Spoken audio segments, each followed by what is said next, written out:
Good morning, ladies and gentlemen. Welcome back to our regular live webinar session brought to you by kclau.com.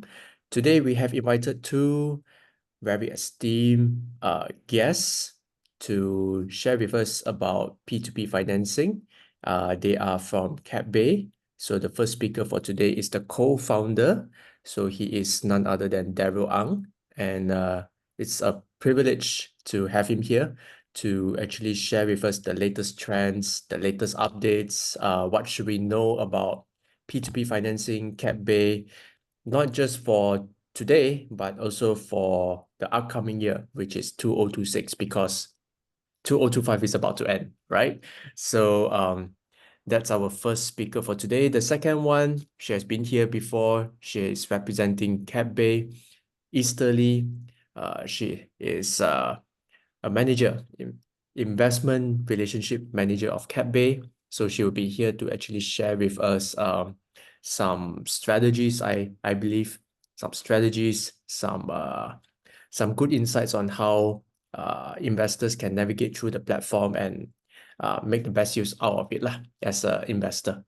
Okay. And of course, Casey Lau will be here joining me alongside with me as an active panelist.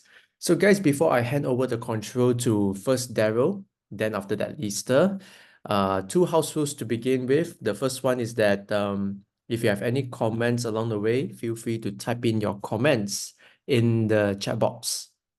However, if you have any questions that come to mind, don't put it in the chat box. Try not to put it in the chat box because you'll be swamped by tons of comments over there. What you can do is that you can put your questions in the Q&A box. So comments, chat box, questions, Q&A box. And I will personally moderate the Q&A session right after this webinar presentation. So without further ado, let me just hand over the control to Daryl. So guys, welcome to the show. Hi, thanks, Ian. And it's good to be back on Casey Lau's webinar.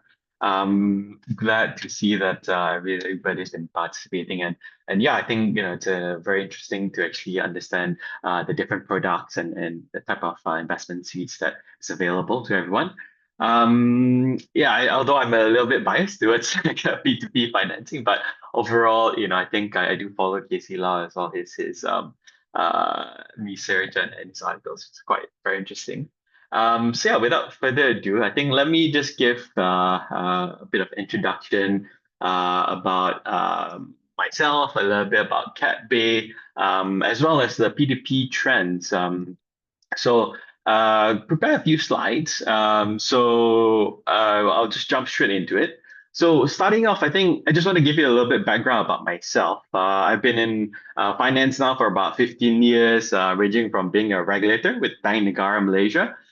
Spent a bit of time in doing consulting with Oliver Wyman Financial Service Consulting, and also spent quite a bit of time actually in Singapore doing investment banking with Credit Suisse, particularly looking at equity capital markets, where I actually helped like a few companies raise IPOs across Southeast Asia, as well as like some placements like the C Group IPO, as well as the Gojek Series E placement. But what I find interesting is actually about 13 years ago now, I actually did a master's thesis report on P2P lending. So back then, back in 2008, when the global financial crisis came, that was when we started seeing a lot of like P2P players come up in the UK as well as the US. So people like Zopa, Funding Circle, and things like that. And so then, I was discussing with my professor, and he suggested, oh, why not you do a case study for the master's thesis report? So I wouldn't want to bore you with the details, but essentially, it talks a little bit about how actually P2P financing is actually a very good method to actually come in to actually facilitate SMEs to actually raise funding from a debt side, especially during back then in GFC, where actually there was a huge credit crunch. SMEs, banks were not willing to lend to SMEs, and also the Feds as well as the BOE was like cutting rates. So that meant that a lot of the deposit rates are very low. And then that also opened up an opportunity actually for the investors instead of like putting into like zero or like 0.1, 0.5% FD, they can actually invest into P2P lending notes as a form of like alternative investment. So this was actually quite an exciting time back then. This was, about 2012. And then back in Malaysia, actually, we started having regulations. I think Securities Commission Malaysia was one of the first few in the region to actually come up with P2P lending guidelines. I think that was back in 2016. CapBay actually got the license in 2018 and launched in 2019. Although, launched in 2020. It was like peak COVID time, but I think, it was actually quite a good time as well because that was also similar to like GFC where there's actually COVID coming in where banks again are was limiting lending as well as the rates also were starting to go back down. So another crisis. And therefore, for us, actually, it started to actually be very positive, and we saw quite good growth where we actually grew our loan book quite fast, and actually so much so that I think within a span of 2-3 years from launch, we were the fastest to actually hit 1 billion ringgit in terms of disbursements. And I think one key thing that's important is that we also maintain our default rates quite low. Even throughout the COVID crisis, I think back then when we hit 1 billion, we were about 0.1% default rate. Yeah, so I'm kind of jumping ahead, but let me just take a step back. I think ultimately with P2P financing, one of the key things that we feel is that it also helps to support the underbanked, unbanked SMEs within the region, particularly in Malaysia for CapBay. Because we can help with like the whole construction, the manpower services, even agriculture and all. Ultimately supporting the SMEs that are essentially the backbone of the economy. Over 97% of SMEs are actually Malaysian businesses are actually SMEs and actually accounting for 48% of employment. And ultimately, SMEs contributed 39% of GDP in 2023 and expected to grow by 2 to 50% in 2030. And we've also seen that the 13th Malaysia Plan has actually emphasized and also focused on accelerating the growth and competitiveness of SMEs. So then, a lot of questions that we get asked is then why do these SMEs get rejected by banks when it comes to getting the funding? One of the key reasons is actually it is not profitable for the banks because of their structure where they kind of cater more towards larger corporates and larger ticket sizes where typically they would want like 1 to 5 million ringgit kind of financing. And that because of the processes where they actually drill down quite deep into it. So then that becomes like a deterrent for them to move into the SME segments where typically you're looking at like a few 100,000 financing size as opposed to like the millions that the banks actually require. And if you apply for bank financing before, I think one key thing is that they always look at your collateral that you actually post to them so that they can actually use that for the financing. Whereas for us, actually, we don't necessarily need collateral. We do have collateral-based financing, but it's not a requirement for some of our products. And that's why we are trying to kind of come in where we are able, a lot of the fintechs out there are able to, because of the technology that we use, because of the processes that we adopt, we are actually able to take cater to like smaller financing sizes and also not necessarily taking collateral. And this insufficient information, I think this is one of the key things that we do as well, where essentially we actually partner and actually tap into like ecosystems where there's actually a lot of data. So for example, we tap into like the Telecom Malaysia ecosystem, Petronas ecosystem, where we actually finance not Petronas or Telecom, but the vendors of Telecom and Petronas, where they're the ones that are providing services to Petronas and Telecom. But typically in the B2B world, they don't get paid right away. I know B2C typically, like Shopee, you pay first and then you get the goods later. But typically in the B2B space, you actually deliver the goods and then you actually get paid like 30 to 90 days later, depending on the payment terms. So yeah, we can actually come in to actually bridge that cash flow gap when it comes to P2P financing. So moving on, so maybe one thing that I learned also that my professor told me about when it comes to P2P lending or P2P financing was this term called financial disintermediation. So what that essentially means is that the traditional method is that the depositors, you and me go into a bank, deposit money, and then the bank is the one that borrows or lends out the money to the borrowers. But through financial disintermediation, where essentially you're kind of cutting off this the banking layer, the investors can directly invest into the borrowers, and that's where you see a lot of the savings come in, and that's where you can actually get access to investing directly into the borrowers, and therefore getting a higher upside as opposed to getting the deposits. But maybe I also want to point out that these two are still different products. The characteristics of a deposit are still low risk, because ultimately it is a deposit with a bank. Whereas, when you start moving towards this alternative financing, given that you are investing directly to the issuer or the borrower, they are higher risk. But we have solutions to actually minimize and mitigate this risk, such as diversification. I think that's something that Easter will actually run through in the later section.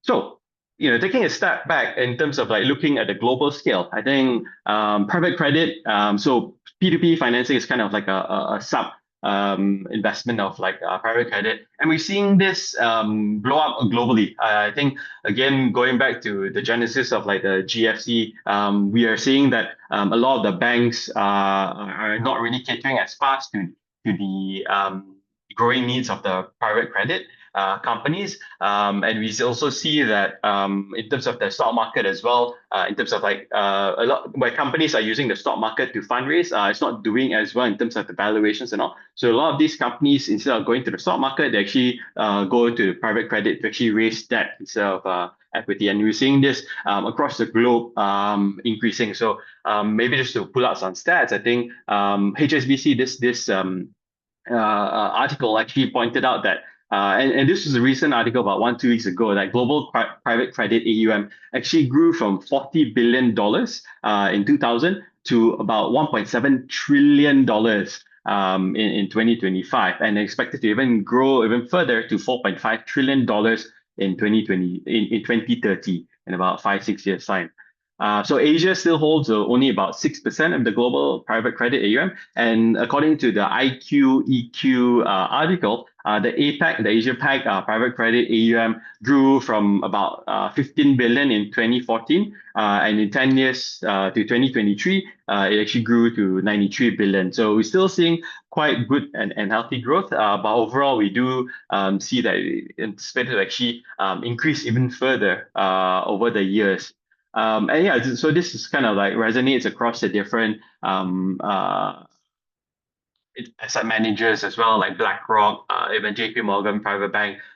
More and more, they're actually introducing to their clients private credit portfolio. So one way to kind of access, because I mean, not everyone has like money to actually invest in like JP Morgan Private Bank and all. So one other way is actually to actually invest through P2P financing, where essentially it is a form of private credit and able to kind of access these kind of like borrowers, where you're actually investing directly to these borrowers. So much so that actually the Age also wrote an article where our CEO of CapBay actually was featured, where we talked about how most bank loans and private credit solutions can be tailored to actually meet borrowers' needs in terms of size, type, or timing of transactions, as opposed to the banking model. Yeah. So just taking through a couple of data points, and these are from the SC annual report, to actually show the growth that we've seen in Malaysia when it comes to the whole P2P financing industry. So over across the last 5 years, or rather 4 years, we've seen that the disbursements value have actually increased 49% on a 4-year CAGR basis. So we actually hit 2.5 billion last year. in terms of the disbursement value, and it's approaching close to like 8.5 billion since it started in about 2018. So we're still seeing very healthy, and we're also seeing that the issuer count. So issuer account is essentially issuer means like the borrower, because the way to kind of think about the P2P lending is kind of like a mini bond, where essentially you have an issuer or the borrower or the SME issuing a bond to investors. So this has also been increasing, where we're seeing like 80% 4-year CAGR, where we're getting more and more traction, and this is expected to continue to grow much rapid at a rapid scale when it comes to P2P financing. So just drilling down a little bit in terms of the type campaign size. So I think I mentioned before where banks typically look at millions of ringgit in terms of financing, but the P2P size actually more than 50,000 of the each campaign notes is actually sorry more than 60% of investment note sizes are actually less than 50,000 or below, and ranging from 50 to 200,000 is about 30%, and 5 to 6% is more than 200,000. So that just goes to show the type of investment notes kind of size that we have. It's typically on the smaller side, but also I wanted to remind that campaign size does not necessarily mean that the total financing. So meaning to say that especially for debt financing, a borrower can have issue a campaign note every month, especially for debt financing. So they may have like monthly invoices, and they issue monthly notes or campaigns for each month. So specifically for CapBay, our average ticket size is about 150,000. So we are slightly on the higher side, although we do spend across the whole spectrum, but we are typically on the higher side, where we typically cater to I guess a bit more established SMEs, where typically they have like 1 year track record. And the reason for this is because it's a segment that we want to operate in, where we are more comfortable to actually offer also lower rates to them, that then translate to like lower default rates. So that's one of the in terms of the segments that we operate, I think we're on the lower risk segment, and that also contributes to like the lower default rates compared to the market that we have. So yeah, in terms of fundraising purposes, I think generally it's all towards like working capital, because typically these are like short term. Talking about short term, this is the type of tenures that we have across the whole P2P financing for Malaysia, and we're seeing that a lot of it is actually short term basis, less than 3 months. And why this is important for P2P investors is that you don't necessarily have to lock in your investments for too long. So the thing about P2P investment is that you're typically expected to hold to maturity. But meaning to say that if you invest into a note, you actually have to wait for the tenure of 3 to 6 months for it to mature. Then only you can get back your money. But for CapBay, we actually do have a secondary market available that's going to be launched soon, where if let's say you invest into longer tenure, like 1 to 3 years notes, you can then get back, you can then sell it on the secondary market as opposed to like waiting for it to mature. These are some of the type of features that we make available to our investors. But ultimately also, if you choose to actually just invest in the shorter term notes, that's also possible, where you can actually, because most of our notes also in CapBay are actually less than 6 months. So that's something that you can do. When it comes to another, I guess, interesting point about the whole P2P financing is still predominantly concentrated in the Klang Valley. KL Selangor forms about like 50%, and that's really because that's most of the activity is there. I think for CapBay, we are trying to expand across Klang Valley. Where I think next week also we have like a participating in a roadshow in Johor. I think a few weeks ago we were in Penang. And yeah, so I think we are trying to make our reach across the whole Malaysia. Yeah, so just taking you through, I mean, just now was kind of the stats about SC or the P2P industry in general. I think just wanted to zoom in terms of CapBay. So we do form quite a significant market share. And compared to the growth rates that you've seen before for P2P, the whole P2P industry, we are seeing that our growth rate is higher than the market, about 60% when it comes to financing volume. Last year, we did about 700 million. I think this year we expect to end it above a billion ringgit in terms of financing. So yeah, we're still seeing very healthy in terms of the financing disbursement as well as the transaction count. Yeah. So I think just kind of jumping ahead or like taking a snapshot about where we see the future of P2P financing, because I think that's one of the points of the talk. So this is my last slide. I know it's a little bit heavy, but I just wanted to kind of take you through a little bit where we see that in terms of the trends that we're expecting, especially from CapBay. So firstly, on the left top box, we are seeing a lot more adoption or interest in getting popularity among wealthy investors. I think we are also hearing from CapBay on its own. We see like a lot of interest where we're seeing a lot of high net worth also investing with us, and across the whole P2P industry. So I think one of the stats that SC mentioned is that they're also seeing an increase in terms of like the wealthy investors that is like looking for higher returns. Because ultimately, P2P industry has not is not new. It's been around for like since 2018. Like even CapBay has been around since and operating since 2017. So we've been around for many years. So it's not to say new. And the second one at the bottom, I think this is quite important, where we're actually seeing not just the private sector in terms of like the investors, we're actually seeing the public sector. The government support is actually coming in, where actually SC mentioned in their MSME and MTC 5-year roadmap, they actually aim to raise 40 billion by 2028 through capital market, requiring a 46% CAGR. And we see a lot of other investment programs. I am not sure whether you've heard of like things like MySIF. So MySIF is like a co-investment fund, Malaysia co-investment fund, that is done up by MOF. And every year during the budget, they actually increase more allocation. I think as of now, it's probably about like 250 million or so that has been channeled from the government to actually pump into ECF and P2P. So also a positive sign for where the government is actually helping to actually support the P2P industry. So much so that not only MySIF, the Ministry of Finance, but it's also translated to other ministries of the government. So things like COSIF. So COSIF is actually by the Ministry of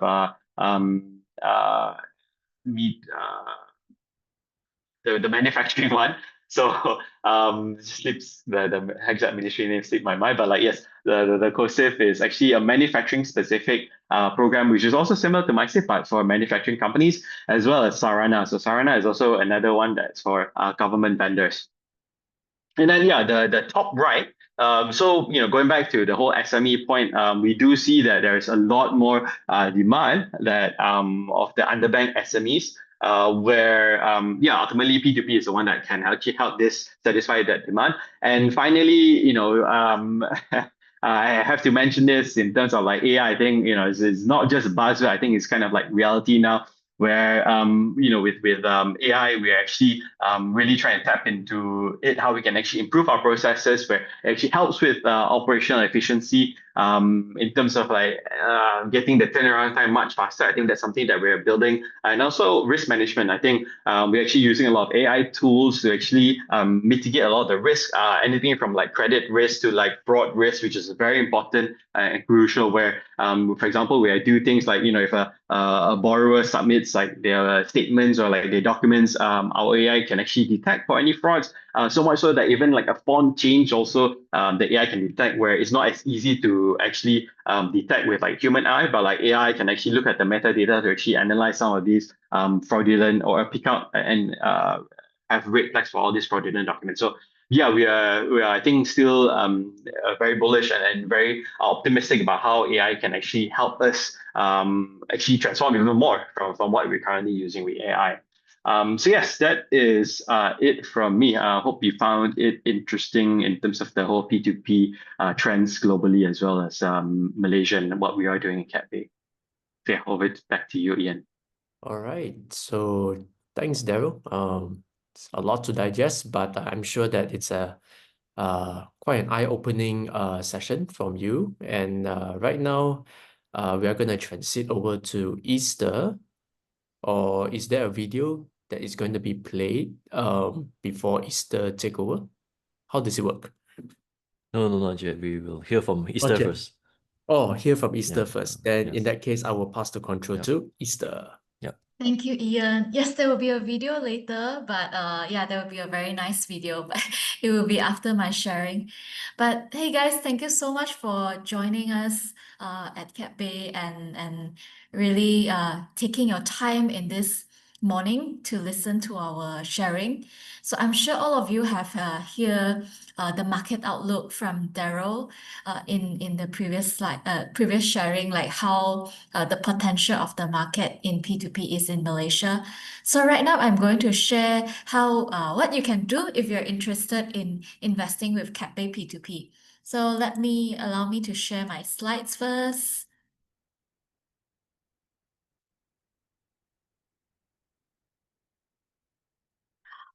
All right. So I'm sure all of you have hear how the market outlook perform in Malaysia for P2P. So let me share a bit about CapBay in this session. So for CapBay, we actually started in 2016 as a financing company, and in 2020 we have gotten the P2P license from Security Malaysia. And since then we have grown, and over the years we have funded over 4.7 billion, which is over 1.1 US dollars, 1.1 billion US dollars of financing transactions. So of course, in the past 3 years, we have also expanded outside of Malaysia. So we have opened offices around Singapore and Thailand and China as well. So today I want to share a bit about how P2P can actually strengthen your investment portfolio. So I'm sure all of you have are investors or are interested in investing. That's why you are in KC Lau, this webinar session. So when it comes to investments, there are two kinds of assets, right? There are the traditional assets that where you are more familiar with the equities, the bonds, the mutual funds. And of course, nowadays, there are also some non-traditional assets, which is growing as well. And one of them is P2P investments. So when it comes to investments, we are looking at returns and how returns are so important in our investments as well. So over the left side, what we can see is the orange line is the KLCI and also the mutual funds.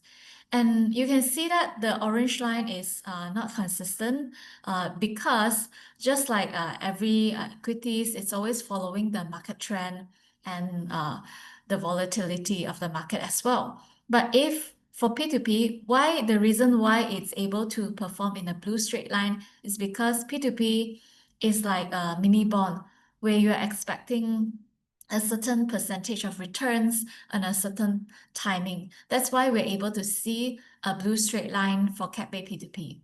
So over the right side, you can see the multiple different returns that we have over different asset classes as well. So CapBay P2P over the past 3 years were maintained at around 8% for every year. So that's why for an investment portfolio, we would love to see a CapBay P2P as some sort of like a fixed income where you can balance out and strengthen your investment portfolio. All right, so just now, Daryl has shared about how CapBay and P2P works. So let me share something that in CapBay that we are focusing on, one of our products. So majority, around 60% of our products in P2P is actually invoice factoring. So let me share a simple illustration of how invoice factoring works. So for example, there is 3 parties here. So we have the SME, the corporate buyer, and CapBay. So for just a simple illustration, let's say SME is a cleaning service company. And the corporate buyer is, let's say, is a Telecom Malaysia, that building in Bangsar. So this Telecom Malaysia engaged this cleaning service company to clean their building. So after cleaning the building, the SME would issue an invoice and say, hey, we have completed our services. Please pay us 100,000 ringgit. But the thing normally about these corporations such as Telecom Malaysia will take some time to pay, maybe 1 month or 2 months.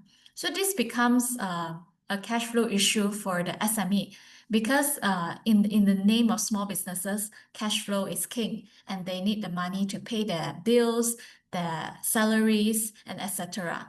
So what this cleaning service company can do is they can take a copy of the invoice and give it to CapBay for an early cash upfront. So CapBay will pay an amount, let's say 80% of the 100,000 to the SME. So after a month later, Telecom Malaysia as the corporate buyer will pay CapBay the remaining funds. So here we are seeing how invoice factoring can help the SMEs to solve their cash flow issues. And of course, in CapBay, we are also a company that specializes in supply chain financing. So what that means is we are helping the SMEs to facilitate the whole process of, let's say, from before the project tendering to after the project completion. We're helping to facilitate any cash flow needs during the process. So let's look at some numbers in CapBay P2P. So CapBay, we have funded over 2.6 billion using our platform, and our average net return is 8.1%. So this is after service fees. And our default rate is maintained low at 1.5% default rate. And so 0.9% of this is fully secured by property collaterals, and it's also pending at all any asset recovery process. So at the right side, you can see the multiple industry that we are currently financing towards. So you can see that the bigger portion is construction and utilities, services, and business and information. So we have funded over 20 industries for these financing services. And of course, this year we have expanded our services to healthcare industry and advertising as well. So let me share how CapBay we have maintained as a market leader by using different of these factors using in our investment methodology. So the first one is, of course, we specialize in financing and providing high quality investment notes. So what does this mean is, remember previously I have shared Telecom Malaysia as an example. That is because we specialize in provide financing for the SME and the vendors who are providing services to GLC and also MNCs. By securing very good paymasters, we're able to give confidence to our investors so they can invest with confidence. And of course, in P2P, it's all about auto investment and diversification. So our auto investment feature, as an investor, you don't have to look at the investment memo one by one because we want to do the heavy lifting for you. That's why we have the auto investment feature. So as an investor, you just have to put your funds and let our system do the work and help investing for you. And of course, as an investor, we all love returns, right? So in CapBay, as an investor, you can also earn up to 10% net returns. So these are all after service fees, and there's no any hidden service fees as well, hidden charges as well. So I'm sure just now Daryl has also mentioned a bit that P2P is more on short-term tenor. So for CapBay, we also want to give the convenience and to our investors as well. So all our investment notes are mostly 3 to 6 months. So it's shorter than the industry standard of 12 to 18 months. So for those of you who are interested in investing in shorter terms, but other than that, also getting higher liquidity, that's how our short tenor will be helpful for you as well. And of course, CapBay, we have a robust risk management. So we have our own proprietary credit model. Normally, when we go to the bank as SMEs, right, we are looking at the CTOS and CCRIs. So that's the traditional credit model. But as a P2P company, what we notice is it's the future cash flow that is also very important because we are taking money and cash flow from the paymaster. So what we are looking at, other than your traditional CTOS and secrets, we are also looking at things like what is the payment track record from your paymaster and what is the relationship between the SME and the paymaster themselves. So these are the little things that we also put into our risk management, and that's hence we're able to lower down our default rate by that. And finally, of course, we are Securities Commission. So I'm sure like nowadays investors are very careful with all the scams out there, but be assured that we are Securities Commission regulated. So I want to share also how, as an investor, how does our program work? So in CapBay, we have 3 different programs. We have our Assure program, Select, and Diversified. So these are all differentiated by different gradings, and all are 6 months and below. Yeah, of course, there are term loans if you like to invest, which are the longer tenor, like 1 to 3 years. So you can see that for the higher grading, you will have a lower return because higher risk, higher return. You can see Assure will be 4 to 6% after service fees. Select will be 7 to 9%. And of course, our diversified notes will be 8 to 10%. So as an investor, how do you get started? Very simple. You just have to deposit your cash, put in your cash, let's say it's a 50,000 ringgit. Then you select your risk profile. It's a conservative, moderate, and aggressive profile. So all this profile will be a mix of the 3 programs I shared previously. So after you pick your profile, our auto investment will start allocating your 50,000 to as many notes as possible. So imagine you are investing a portfolio of notes using your 50,000. And after that, each note will have a different maturity date. We will return your principal and profit after each maturity. Then we will reinvest the money once again. So that's how you are able to accumulate all your returns. And if one day you decided to withdraw your funds into your bank account, it's very simple. Just turn off your auto invest so that it won't be reinvested again. And then wait for the notes to mature. Then you can withdraw the funds into your account. So it's as simple as that. Okay, so thanks so much for coming today because we have something special for all of you. So that is the 11/11. So as we all know, 11/11 is coming up soon, and we are currently running a campaign. So by investing in this period, which is running from 1st of November to 30th of November, which is the entire month of November, you can actually get a chance to win 1,111 ringgit. So how do you do that is you just have to invest minimum 10,000 in this 1 month period. And as a attendee in this webinar, you can actually get double ticket so that you can have more chance to win this 1111 cashback. So what you want to do is very simple.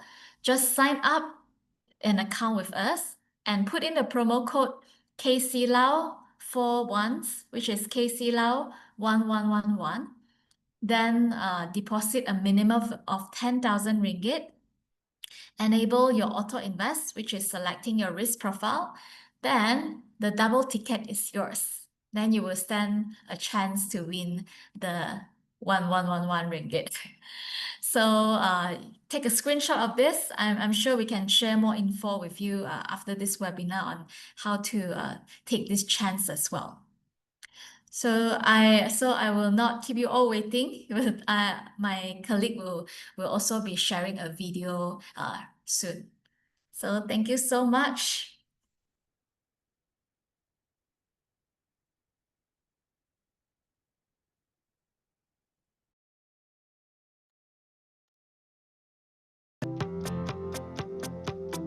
I'm Arvin, and for at least 9 years, I was a corporate banker. Now I've joined my family business to use some medical products for obstetricians and gynecologists. I'm Imran. I'm 45 years old, and I've been investing for about a good few decades now. My name is Sam. I am approaching pre-retirement age. Overall, I have been investing for a decade. So I'm looking for something that able to managing the risk in terms of the investment and also providing me a consistent return. Prior to CapBay's, so I've only been a very traditional investor in the past. So I only put in FDs and then properties. But then now I'm a much more diversified investor. So I have CapBay and I have exchange traded funds, and the list goes on. I've definitely been interested in the CapBay platform since it first launched in Malaysia.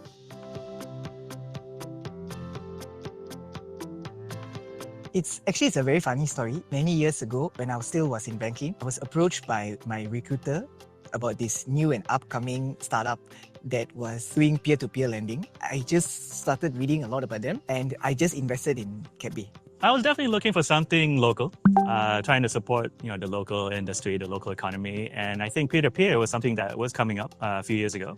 And I thought that it was a very interesting concept to be able to support local Malaysian industries, and also relatively conservative type of investment that I was looking to balance my portfolio. So in the first place that when I'm reviewing my overall investment portfolio, I'm actually see that my asset classes is actually do not actually enter into a P2P asset classes. That's make me to actually wanted to explore more.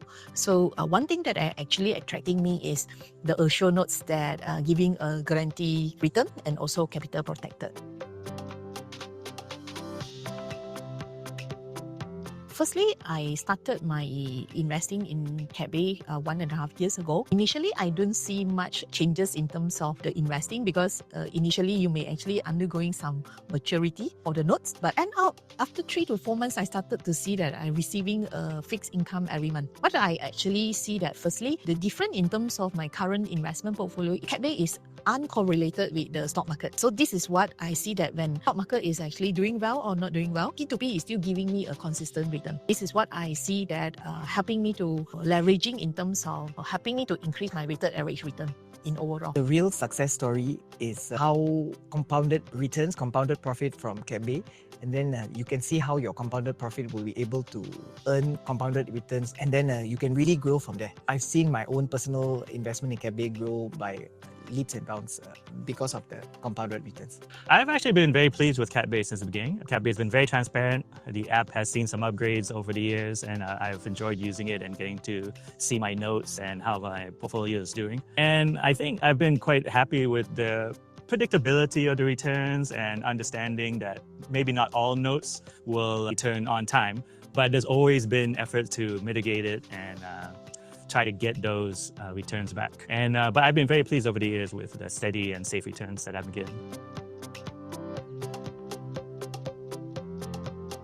I would definitely recommend CapBay for investment, especially for newcomers to investing. This is a very clear and transparent way to support the local economy, local businesses, and being able to be part of that growth journey of local SMEs and businesses that need working capital or microloans to be able to support their business. It's definitely not a no-risk investment. No investment is. But I like how the predictability of the type of notes that are coming out, and I definitely would recommend it if you're in for the mid to long term, 3 to 5 years, seeing how companies use these funds to grow themselves. Yes, I've always been a very big fan of CapBay. Now probably I have 5 or 6 at least people who have already signed up using the referral program. The reason why I would recommend people is because I always believe that whatever you invest in, you really have to understand what it is. And from the first day I was introduced to CapBay and I read up about it, and until today, the underlying concept of what you all are planning to do, what you all want to do, is really resonates with me. It's something I really can understand, and I'm able to easily explain it to other people as well. Definitely, I will recommend P2P CapBay to others investor. Reason is if you are risk averse investor, so you may explore P2P as one of the asset classes. Reason is because of less volatility, uncorrelated with the stock market, then it's provide you a fixed income.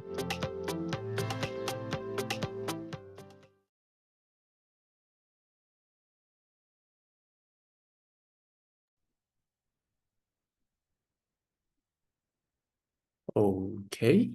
Wow. Interesting video. So is that it or what's next? Okay, we can move on to the Q&A right now.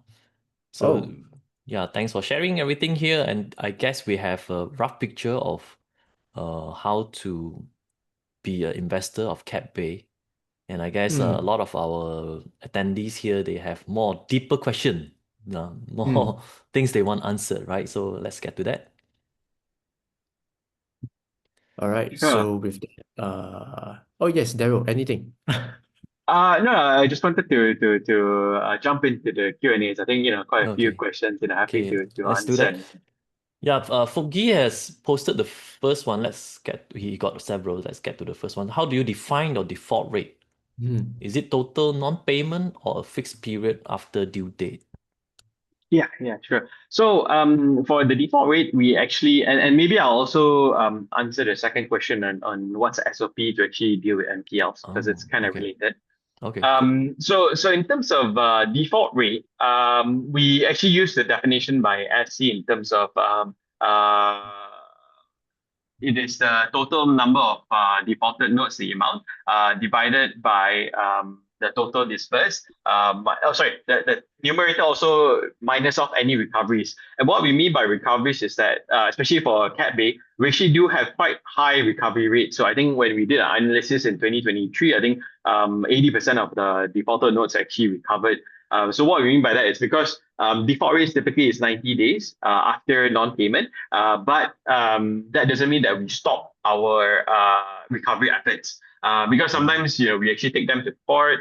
We actually send demand letters. There could be potentially be like restructuring or ways to actually try and get back the money.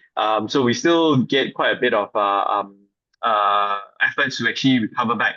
And maybe also answering one other question which I saw is that because ultimately we participate in actually CapBay actually participates in all our financing, so that's why we have a big skin in the game, and that's why also we have like high recovery rates, because we actually want to ensure that the collections are actually done, not just reputational but also because we have like skin in the game.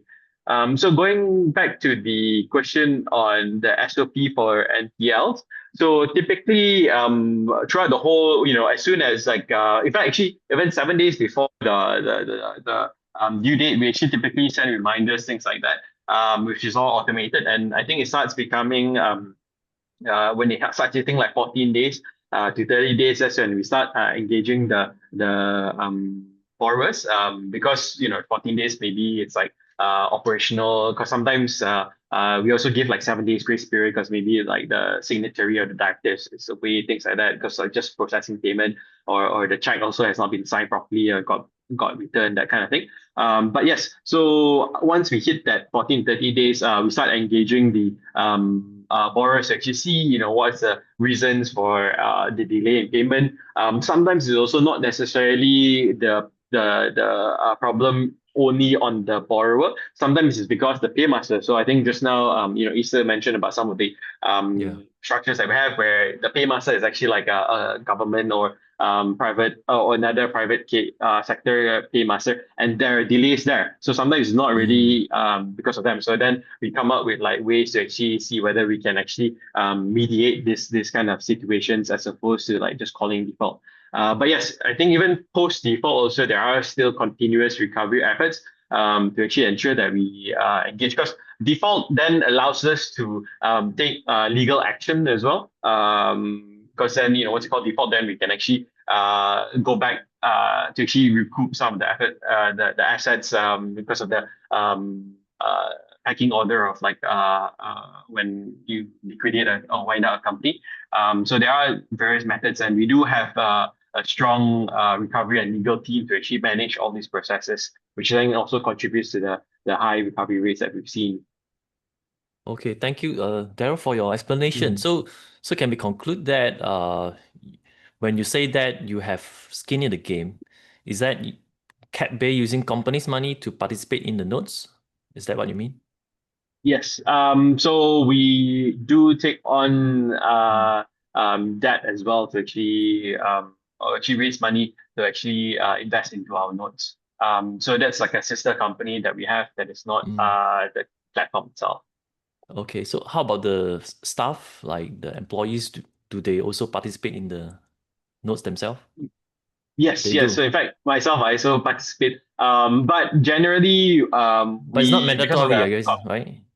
no, not mandatory. Okay, But okay. because of like the conflicts of interest as well, we Mm. try not to. We the staff can only participate through auto invest. Because then we don't want Oh, so kind of they like cannot miss. they cannot pick and choose. They have to do it through Yes. the automate. Okay, I see. Nice, but there's Mm. no restriction on how much they can participate, right? Like that Yeah. means No restriction. okay, okay. Mm. Thank you for the explanation. Maybe next question, Ian.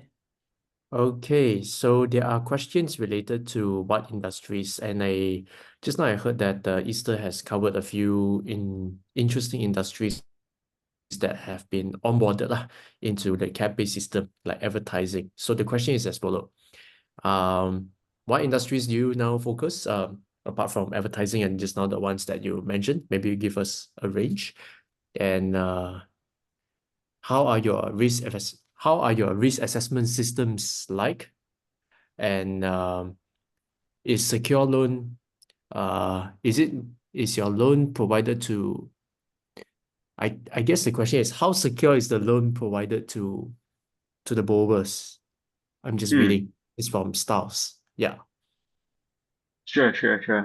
So yeah, happy to take it through. I think I'll just unpack it. I think there were like three kind of like questions within it. I think in terms of the industries, we typically focus on B2B type of industries. So that's why just now I think like what Easter showed, it's typically like manpower, construction, property, manufacturing. I mean, these are typically B2B kind of segments where supply chain finance can actually be kind of used quite well in terms of like the risk mitigation techniques and so on.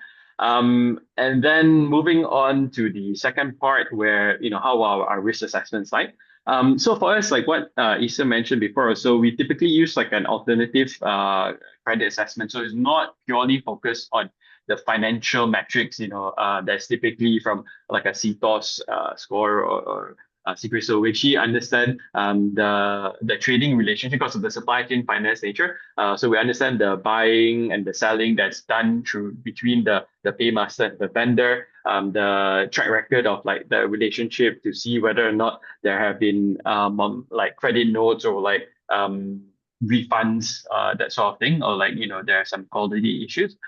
So all these kind of things and this metrics actually goes into our credit scoring engine, where we are then able to kind of provide an assessment as to how what is a payment risk for this note.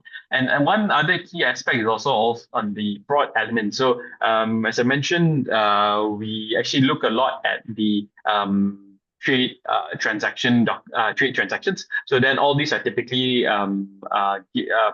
supplemented by documents, and we actually spend a lot of time to actually ensure that these documents are not falsified or fraudulent. So there's also quite a big fraud element involved in terms of our risk assessment. And yeah, the third question, is it a secured loan provided to borrowers? Not necessarily so. So depending on the product, so like for example, invoice financing, it is not secured. The only thing that we have is actually the invoice. So technically, it's not a security per se, but like it is basically a document that at least shows that the paymaster is meant to pay the borrower. So technically, sorry, it is a form of a document, but not necessarily collateral. Yeah. Mm. But having said that, we do have some products that are collateral based. So I think we mentioned that there is this asset-backed financing where it's typically a longer tenure, like 2 to 5 years, and that is backed by actual collateral. So, for example, we take like properties, like commercial properties, also residential like units, houses, even land as well. So we perform an assessment on those properties and actually get like independent valuers to actually come up with that. And then based on that valuation, then we provide like a loan to value financing, like a 50 to 70% LTV on the basis of that financing valuation report that we receive on. Yeah. All right, thank you so much. Oh, interesting question by Clement Bui. So he's asking, what is the possible maximum risk if you invest 50K into CapBay? But actually, is 50K into CapBay just for one note, or you're spreading 50K into 100 notes? But anyway, you put in 50K into a CapBay platform. So what are the risks to be expected? Any one of you? Yeah. Yeah, I think I can take this. So of course, when you invest in P2P, the risk will be default. So let's say if you invest something into P2P, the risk of course is that note will be defaulted. But so like what I shared previously, how we want to mitigate this risk is to actually diversify your 50K into as many notes as possible. So as recorded, for our current default rate, it will be 1.5%. So to answer your question, what's the possible maximum risk if you invest in 50K? Of course, the highest risk is all the funds will be defaulted, but we also want to lower it down by the different measures that we put up, including having invoice factoring is also one of the ways that we lower default risk as well, by having very good paymaster. So according to your past performance, is the default rate is what, 1.5%? So right, Yes. since 2020, I guess, right? Yes. So if the past can present the future, then that's the default rate. If you do enough diversification, and that's the best thing to do is actually using your auto invest feature. And may I know that, like, each note, how much is the minimum investment? So the minimum investment per note is 100 ringgit. But of course, our auto investment will have different algorithms to run to invest for each note allocation. So we are looking things at what is your risk profile, your risk appetite, your cash balance. We also want to diversify things like different issuers as well.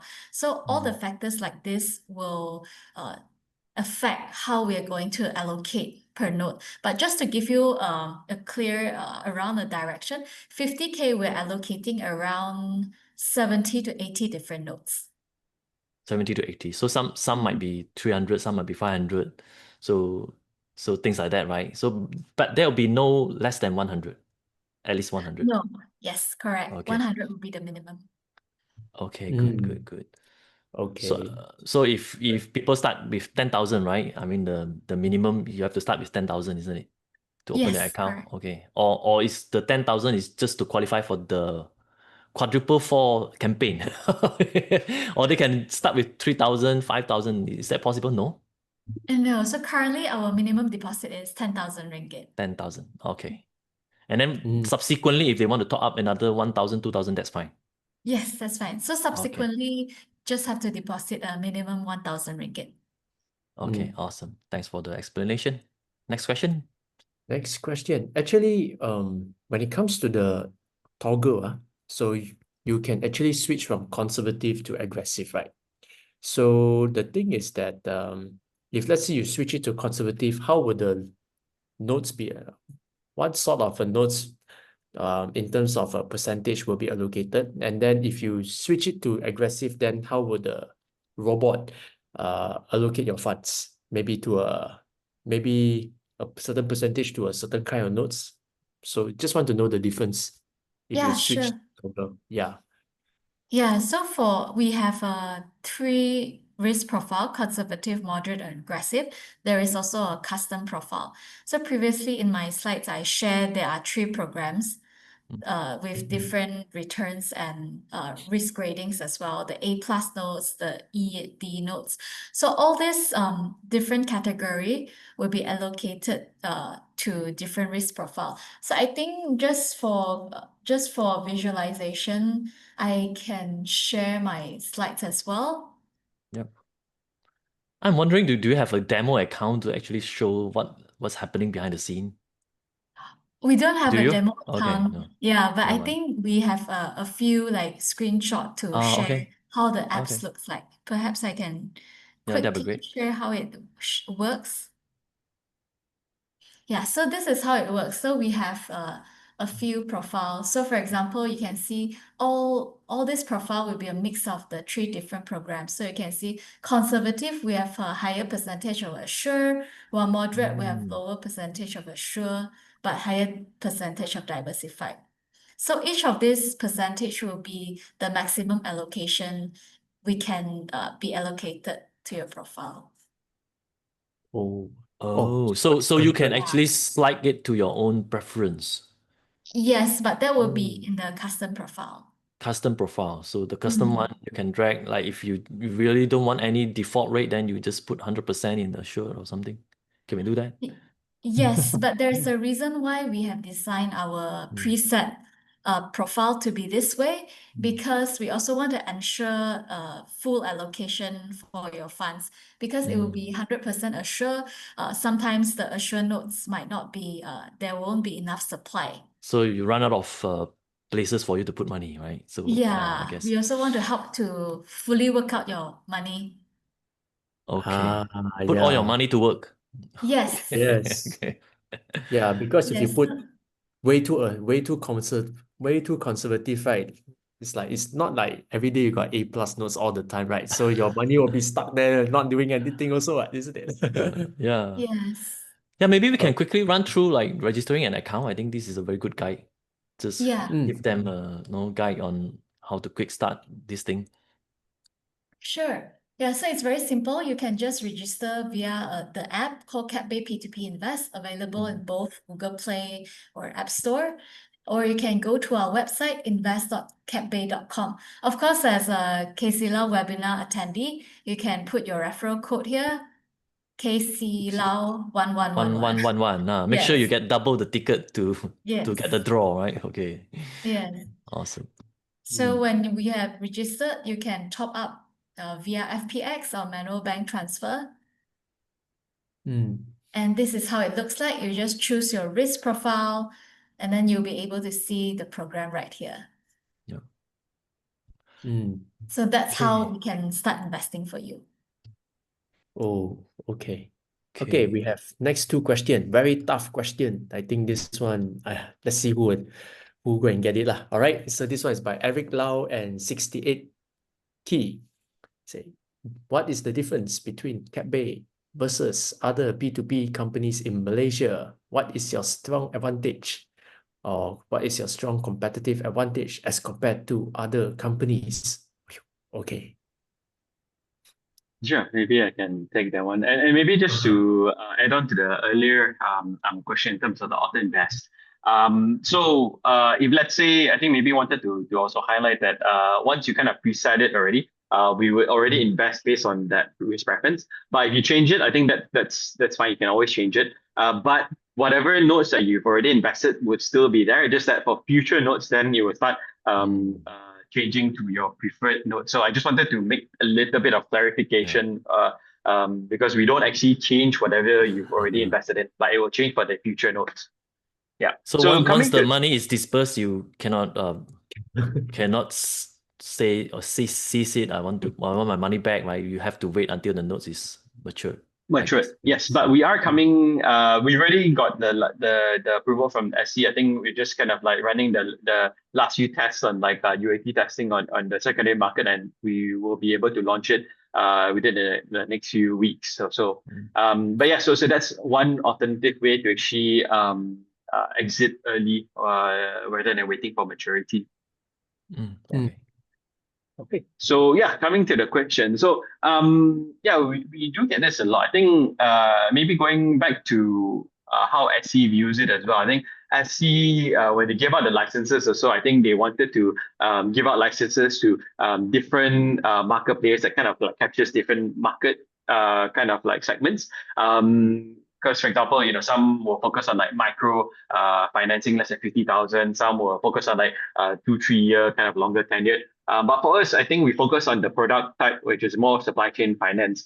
And that kind of like goes to kind of like our advantage as well, because with supply chain finance, because for example, the beauty about supply chain finance is that we are relying on like the credit worthiness of like large reputable paymasters like Petronas, Telecom, and all to actually get like finance to actually provide financing to the SMEs that serve this. So then that gives us an advantage when it comes to structuring different products and therefore our default rates as well. I think it's on the lower side compared to some of the other players, and also that allows us, because of like the technology and the product build that we have for supply chain finance, we're able to kind of cater to a lot more invoices and kind of like purchase order financing and revolving credits to actually have a much wider and higher disbursement, so that we ensure that you also have like a lot of investment opportunities that is, I guess, like higher quality investment. High quality. Yeah, because if you So actually out run of through. curiosity, right? So because most of the paymaster those are like GLC, that the name you mentioned, Telecom, Petronas. So we kind of like feel safe that 100% they are not gonna not paying that invoice, right? Service has been delivered, so they will pay. So is there any instances default happen on this kind of invoice factoring? Is there any instances? Yeah. So typically, when it comes to invoice financing, typically we don't see defaults, especially if it's like we do have quite a lot of like government paymasters, so different ministries like Ministry of Health, Ministry of Education, things like that. But when it comes to other products, that's when it starts to see a bit more default, because invoice financing is kind of like post-delivery financing. We do have other products that it's considered like pre-delivery financing. That's where there's a bit more risk, but at the same time, that's also where there's huge demand from the borrowers. So ultimately, going back to kind of our whole purpose is also to actually help the SMEs to actually get financing. So if we just focus on just post-delivery financing, then it may not really serve the whole market. I see. So yeah, I think essentially that's something that we look at. And maybe one other advantage as well is that when we look at for example, platforms out there like Grab, Uber, and things like that, there's always like drivers and passengers.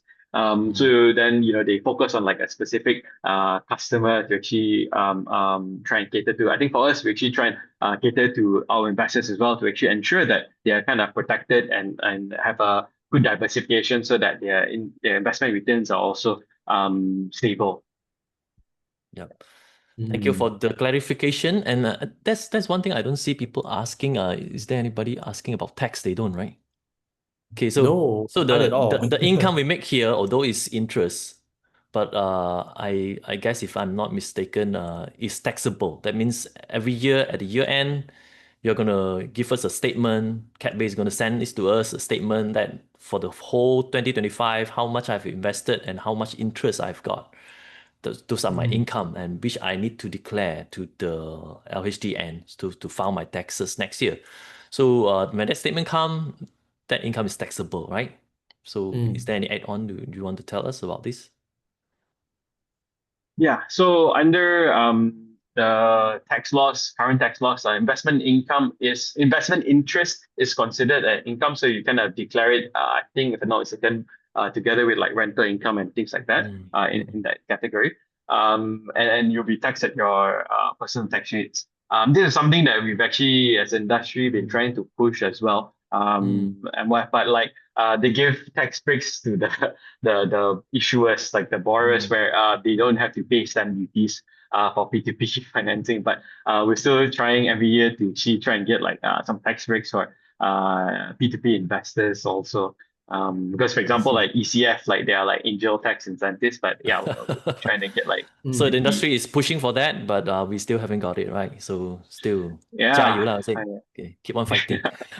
Okay.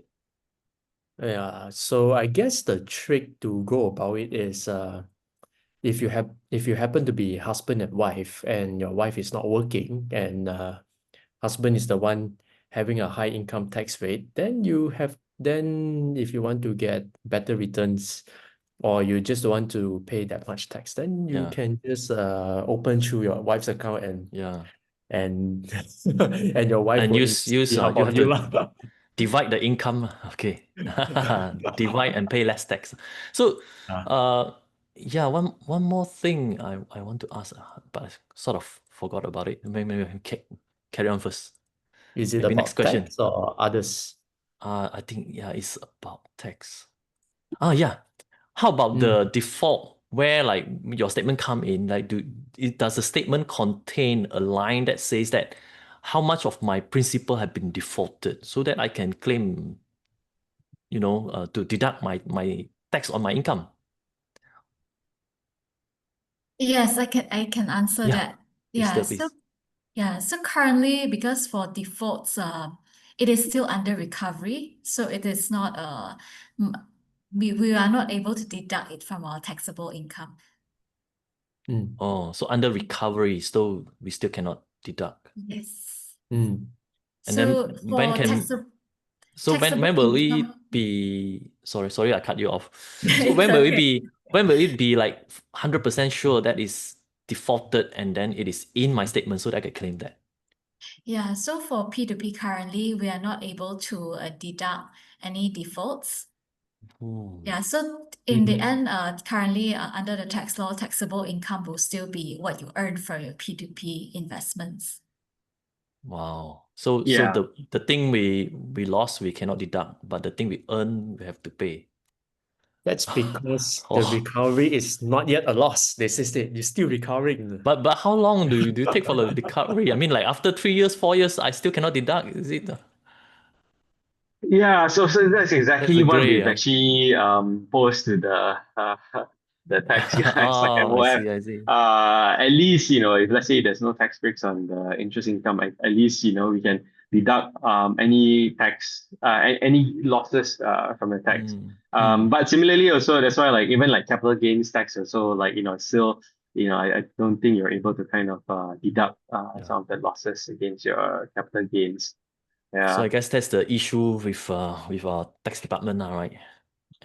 And Yeah. then when you come up with a statement, is it a guideline from them as well? They will say that way you have to provide this kind of statement yearly, and then how is it formatted? Is it from them as well? Yeah, so for tax statement, we do provide the annual statement on our platform. So you can just download it through the app or the website. Okay. Okay Thank you lah. for the clarification. Maybe next question.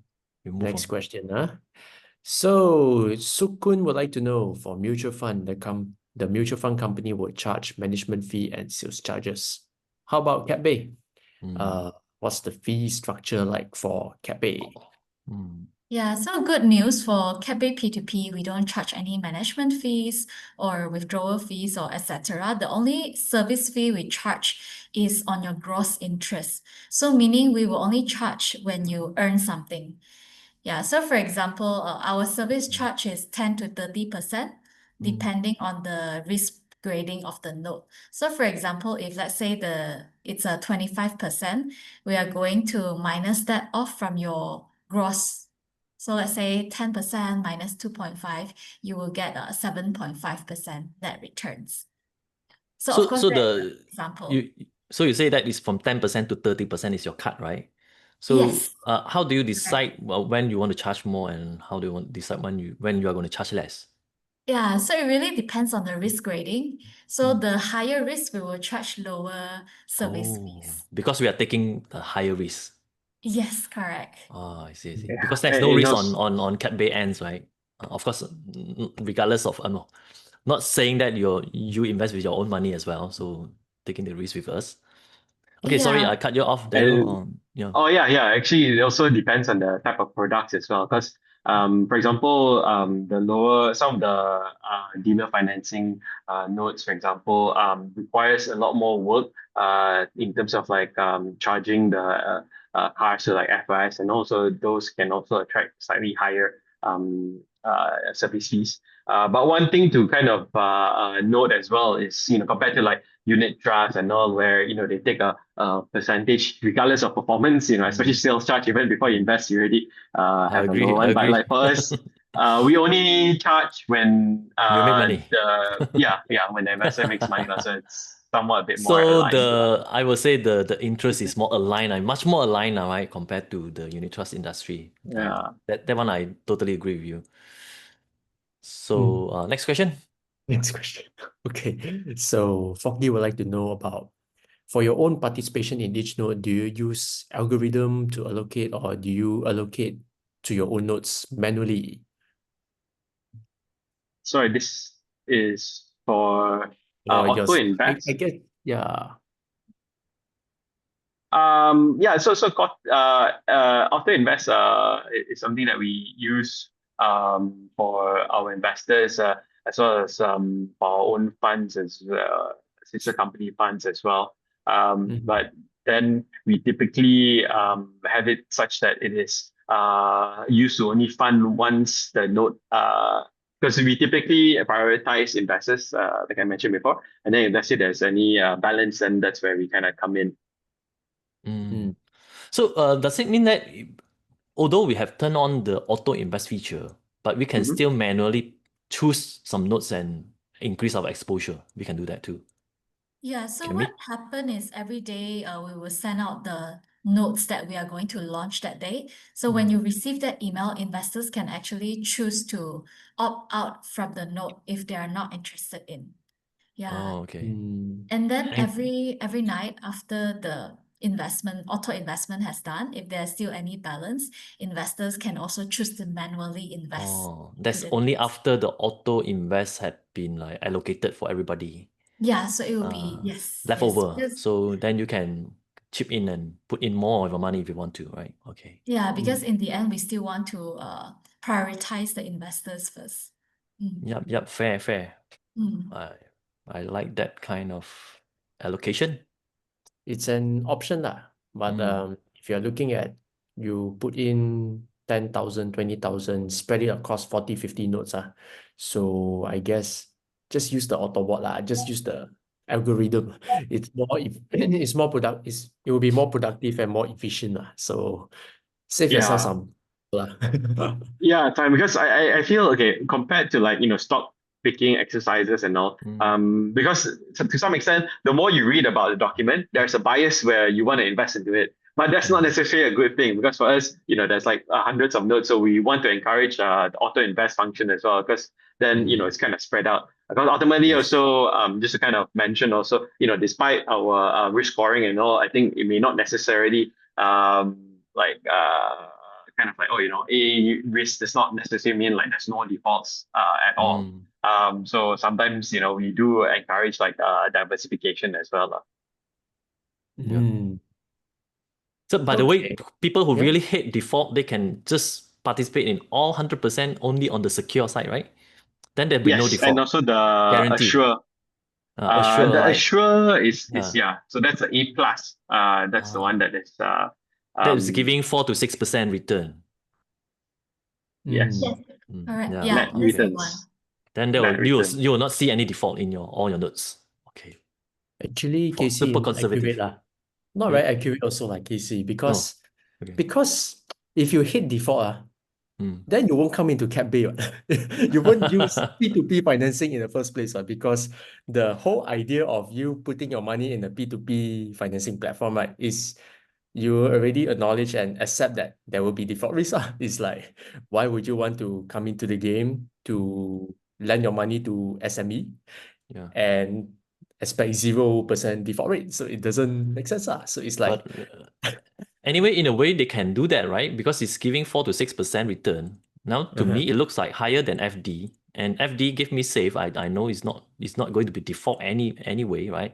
So I can put it here, but I get higher return. But subject to tax, They have to calculate whether after tax is it still beating your FD or not, right? It's okay.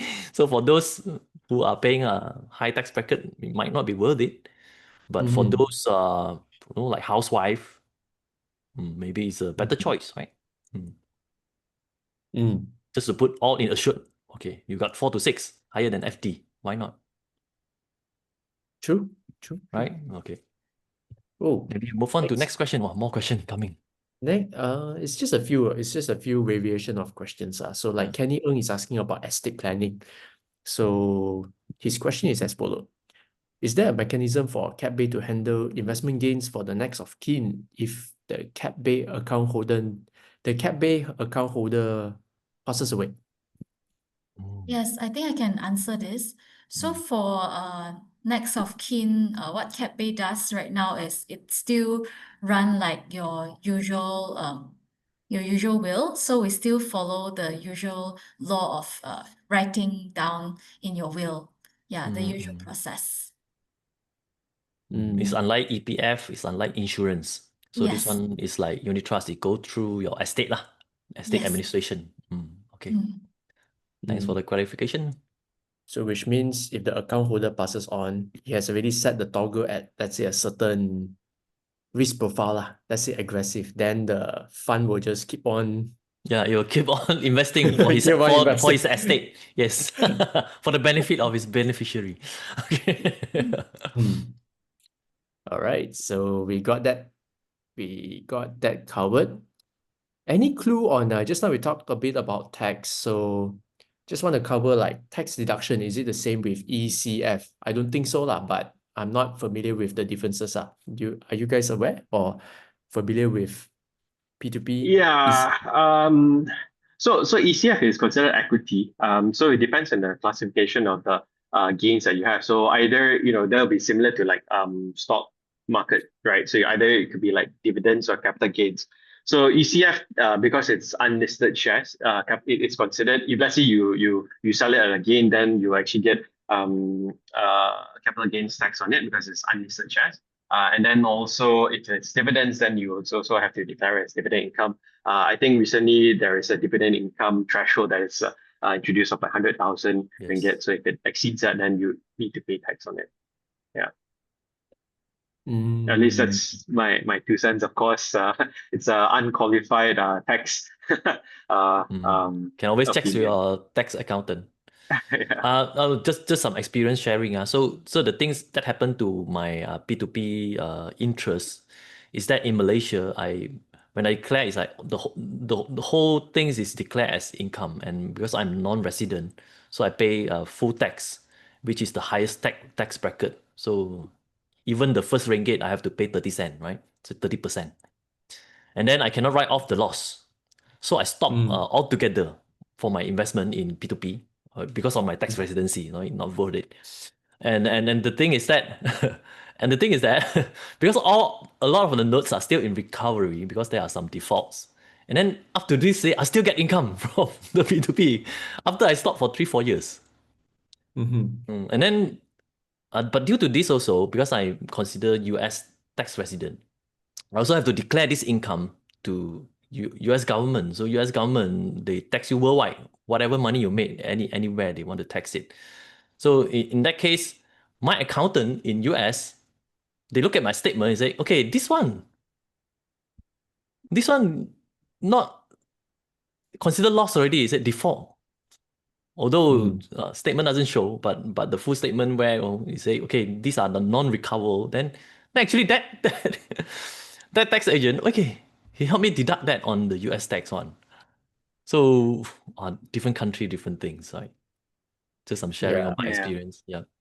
Yeah, when I try and push the Malaysian side to at least get the deductions on the I think it's fair, write-offs. right? Isn't it? It's Yeah, fair to yeah, just deduct that because you tax our income, and then why not you let us write off the loss as well? At least you temporarily write it off, and then if we can recover, then we pay back, right?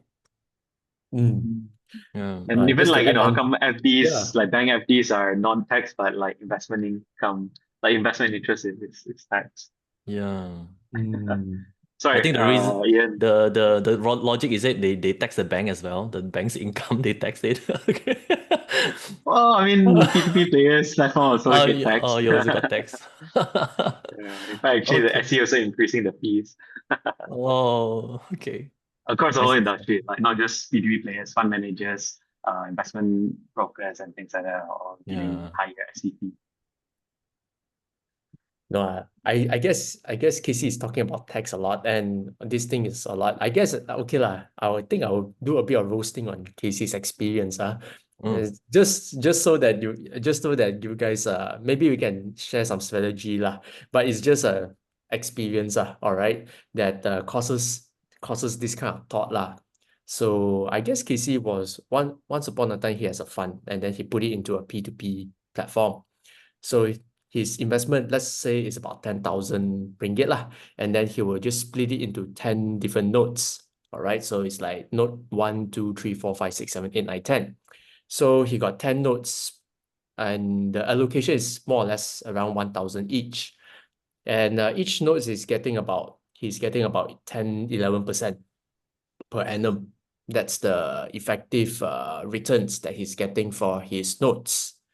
So out of the 10 notes, 9 of them did well, all right? So which means he recovered back his capital plus interest, right? So he recouped back 9 notes is about 9,000 plus 10-11% of interest. So you get back another $1,000 in interest. However, the 10 note got defaulted. Yes. And then that 1,000, right? Maybe he get partial payment a bit, and then boom, it's all gone, wipe out. So effectively speaking, he invested 10,000, he got back his 10,000. However, because the 9 notes, there's interest income, so he got tax. He got tax on it, so he will lose on tax. But on the one note that he got defaulted or partially defaulted, that one he couldn't write off. Yes. So is that the case? Yes, which is the situation in Malaysia right now. Yes. Yeah. So based on this I think experience, yeah. because like I guess currently in Malaysia you can't deduct any write-offs. So I think yeah. So we should still try to Hopefully see. there'll be a change in the future, right? Okay. Yeah. So it's very important now to reduce your default rate. Very, very important. So if you want to have like the pass history rate, which is 1.5%, then you definitely have to, like Esther said, spread it across all the notes and then reduce your exposure to one big borrower, right? That's very important. True. Oh, this one, Casey, just a thought all right. Although, okay, let's just discuss all right, because there are many P2P platforms, and different P2P platforms will have different strengths. So like CapBay is very strong in supply chain. Maybe other P2P platforms have their own unique strengths that maybe CapBay didn't cover. So if let's say you are interested in investing today, how would you play this game to optimize your returns as a P2P, leveraging on different platforms, different strengths to build a portfolio? You're asking me, is it? Anyone,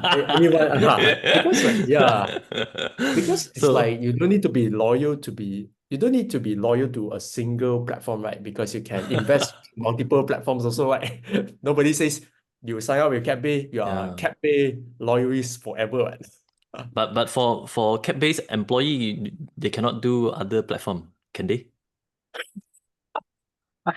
I don't think there's a specific restriction. No restriction. Okay. They can still do it. Anyway, yeah, I mean for us ultimately, because we're still kind of like a nascent industry, I think we try and encourage at least for the industry as a whole to keep perform, because sometimes if let's say the other players also not performing well, I think that kind of like may kind of like have a spin or kind of like a bad experience for the whole, and then the investor may not invest in P2P altogether. So generally we try and encourage the whole industry to actually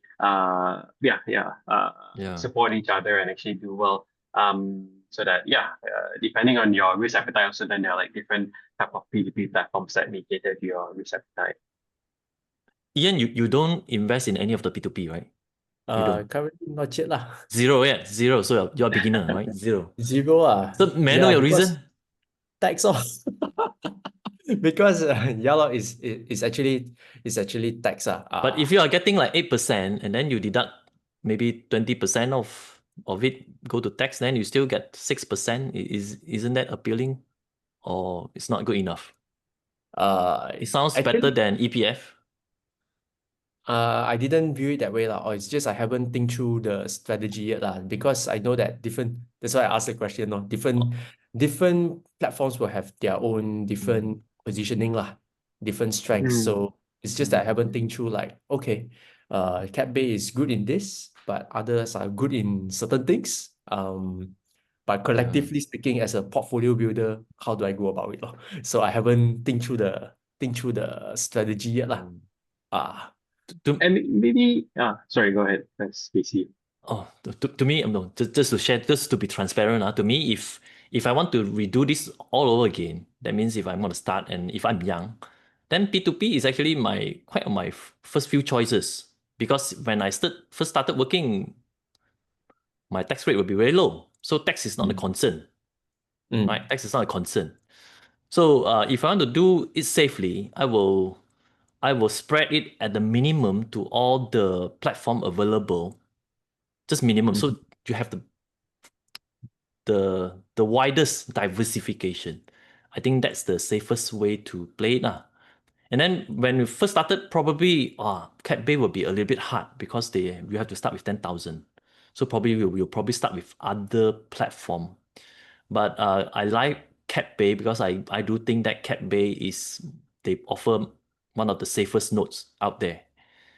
So and then the thing is also, when you do this, it is kind of quite hard to scale because eventually you spread. If you want to reduce your exposure, that means you have to spread very thin to all the nodes. And if you want to do this at a big scale, like if you have 2-3 million kind of capital, probably you cannot fully allocate everything. But correct me if I'm wrong, Daryl. I don't know. Maybe you have a few investor with you who are really like investing a lot, right? You know the data. Yeah. So maybe another what I wanted to add is a separate point is that I think the average returns that you see 8%. So it is average returns, but because it also combines like the assured notes, which is on the lower side. We do have for example notes that can even be like double digit, where it's typically the asset back. So even though it's collateralized, but like you think that it's lower returns, but actually we can actually get higher returns. But the risk is kind of becoming a little different where you're actually taking liquidity risk. And what I mean by that is that you actually need to hold it a bit longer because these are like 2 to 3 year notes. And if let's say, touch wood, if it goes to default or anything like that, there is also a longer recovery period because you have to go through an auction process and things like that. It can take like 6 months or so, even a year. So that's why you're kind of getting higher return. So if you're okay to actually take on higher liquidity risk, you can also get higher interest Higher on that. return. Yeah, higher return on that. So there are different type of like products where depending on your risk appetite, you can actually cater to those also. Where we're happy to have a conversation also to see what kind of meets your investment appetite. Nice, fantastic. So maybe Ian, we can recap, and I'll before you recap, I'll urge everybody, if you want to get started with CapBay, it's very easy. Go to invest.capbay.com, right? And then when you register, you have to go through the KYC, of course, right? And then upload your document, all those, just to verify you're the real person. Is it safe in Malaysia to do that? And then key in the code KCLAU1111 so that you get double the chance to get that 1111 rebate, cash rebate. Okay. Yes. Awesome. And of course, if you need support, Easterly has put it in the chat box saying that you can email to them at investor@capbay.com, or you can WhatsApp them or their team at this very interesting number, 0187 million. Wow, how do you get that number? How do you get the number? Okay, right. Fantastic. So it's like 0187, 6 zeros behind. So it's 7 million. Wow. Bank Negara also don't get that number. Wow. Sorry, Fantastic. And thank you so much. I mean, thank you. We'd like to thank the team at CapBay, Daryl and Easter, for coming to our platform to actually have a nice discussion on how to go about it. All right, when it comes to P2P financing with CapBay. Yes. Before we leave, Casey, what are we gonna do next? for our next show? Oh, next show is actually tomorrow. So tomorrow, Ian is going to be back. We're Oh. going to talk about 10-bagger stock, right? So how a stock actually become 10 times its value within a few short years. So we will talk about that tomorrow. So hopefully get you guys back. We have 2 sessions tomorrow in the morning. 9 o'clock we have the English session, and then 2 o'clock we have the Chinese session. So hope to see you guys back. And also here, I would like to thank the team at CapBay, like Robin, Shami, Ume, Hoising for making this happen. And we have a smooth event. Thank you very much, Daryl and Easter, to be so transparent and share a lot of information with us. And guys, if you want to try out P2P, CapBay is one of the safest platforms, so which I definitely recommend. Thank you, everybody. All right, Thank you thanks for so much. Very, very, yeah, enjoyed the questions and also the side chats that we had. Yeah. Nice. Oh, by the way, any last words from you guys when it comes to P2P, CapBay, anything? Just to conclude today's session. Yeah, I think my last word would be if you love to try out with us, just go for it. And we're happy to serve you. Yeah. Ultimately, diversification. So, it's worth trying out. And then ultimately, you do help like the whole SME Yes. economy in Malaysia as well. I think that's a very good vision as well. I mean, it's not just, when as an investor, you earn money, of course, during the process, helping other people. And think of all the SME that actually need your funding to actually grow the business and then to sustain and then employ more people, and we help grow the economy together, right? Oh, It's a noble goal to have. one last question. I forgot to ask. Oh. All right. Maybe it's Okay. for our Muslim audience. Is it Sharia compliant? They have like 30% of notes are Sharia compliant, right? 1.5 billion out of how many you have dispersed. I forgot the numbers. Maybe Easter can answer that. Yeah. Oh, okay. Sorry, Yeah. Daryl? So actually, we've actually been we got our approval for Shara Comply, I think like probably 2020, 2021. So quite a few years now already that we've been operating a P2P. So in fact, actually, we're probably one of the largest when it comes to Shara financing. So yeah, you can actually select just Shara compliant notes on your auto invest. So that's still possible. And we are more than 50-60% of our notes are Shara now. And also, I saw like a question on MySafe and GoSafe. So we are one of the participants. In fact, actually, we probably return like MySafe now close to like 6-7 million in terms of return. So we've also been very positive in terms of yielding like interest for the government. And yeah, we're also part of GoSafe. Oh, okay. Oh, Okay, hey, awesome. wait. Easter say, sorry on the phone number. I thought, wow, Alright. why your number so changgeh? Oh, this Aiya, one also not bad, number. Still Shanghai, still Shanghai. Still Changi, this one. Aiya, so the email is right. This Email one is is James right. Bond number, terbalik. Okay. Email is at investor@capbay.com. WhatsApp number 018 018. There are 4 sevens, 7777, 4 sevens, 000. So it's Okay. not 7 million, It's okay. Okay. So Awesome. jot that down. Fantastic, everybody. Thanks for being here. See you guys in the next You session. guys. Thanks, Daryl. Thanks, Sister. Bye-bye. Thank Bye-bye. you. Bye-bye. Bye.